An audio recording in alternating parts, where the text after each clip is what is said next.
tithing offering.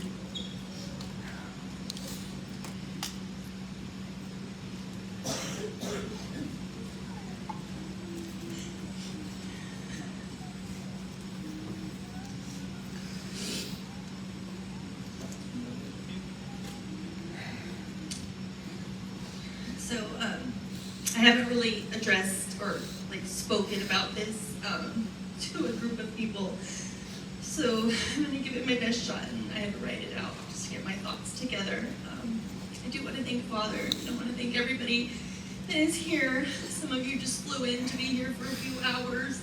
Some of you drove hours to be here, and all of you are taking time to be here with us, which really means a lot. I can't express how much it means.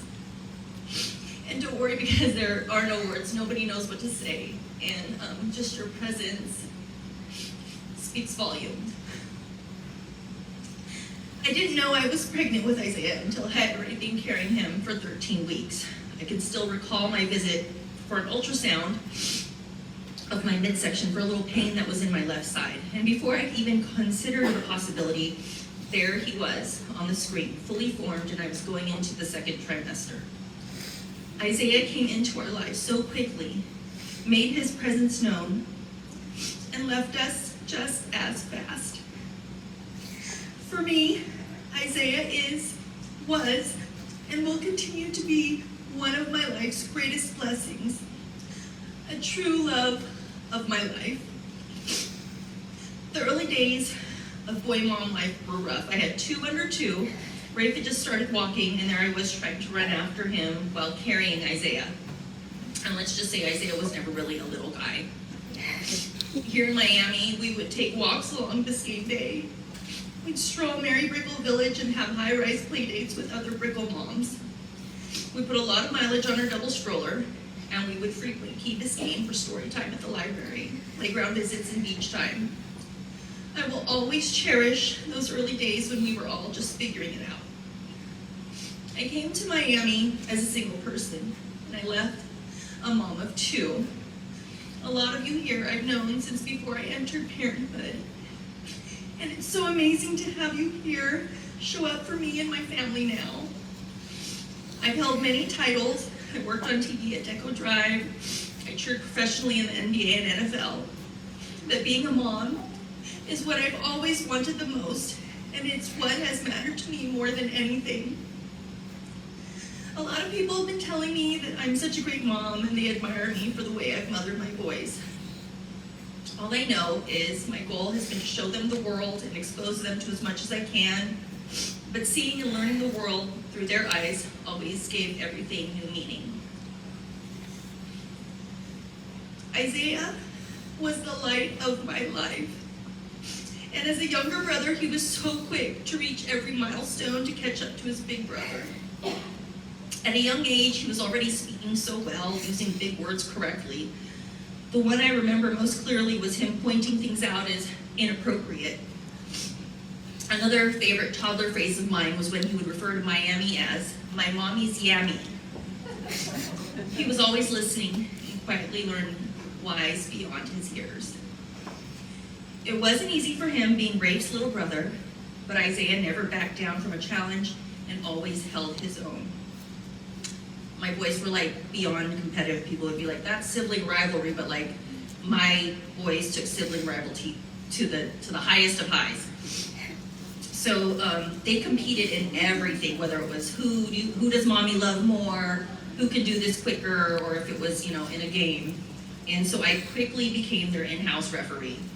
And the one thing I reminded them is that one day they would be best of friends and they would always have each other. I can barely believe or wrap my head around the fact that it has been 2 months today since losing Isaiah. In this time and space, I've learned so much about my son from the lens of others that while enduring this unimaginable heartbreak, I've fallen in love with him all over again. He was the consummate leader in the classroom and on the playing field. And while he naturally rose to the top of his class, the top of the team roster, he was the one who never left his friends or other peers behind. Isaiah always looked to better himself and those around him. I've tried to instill in my kids the importance of being kind and to be a leader, but I had no idea how many lives Isaiah touched just by being him. He befriended the special ed SPED kids at school. In games, he would want to make sure everyone could score, even if it meant he wouldn't. And on top of that, he was the ultimate teammate, building others up and having the confidence in them that they didn't have in themselves. In basketball, he'd tell less skilled kids to keep shooting, and he'd keep making these amazing passes to them, even though they couldn't finish the play or score. And I would do my best to encourage him, like, hey, maybe you need to be a little more selfish so we could win. And he would tell me, no, Mom, it's the right play. It's the right thing to do. He was a player coach, always making sure everyone knew the game plan and was where they were supposed to be. And while maybe I didn't see it then, I get it now. I hope he knows how much his support and friendship meant to his peers and the younger ones too. Plus the respect he's earned from their parents who appreciated Isaiah for being the kid he was.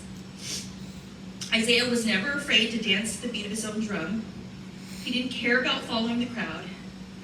He would actually give me advice when he saw me having a hard time. And even though he was the youngest in the family, so many times he knew just what to say or do to make me feel better.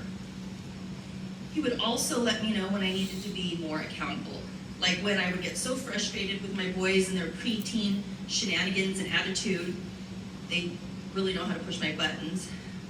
So I would attempt to address them with a "you guys" speech, but he would be quick to correct me and say, "It's not you guys. You should direct that at Rafe." And a lot of times he was right. In fact, there wasn't a huge need to discipline him because he truly was a good kid. He knew his limits and not to cross certain lines. Isaiah was a bright, shining light with main character energy. In a short 11 years, he achieved so much and impacted so many.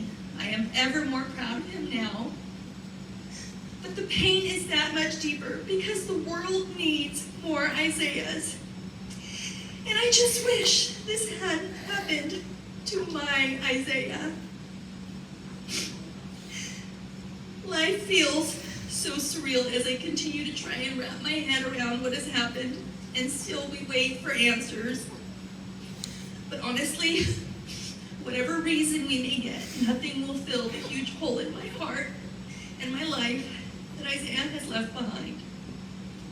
I pray he is in a better place and that he may watch over us until we are reunited. I just wish I had more time to do the things we wanted to do, more time to see him realize his life dreams, and more time for me to love on him. Isaiah, you are so missed.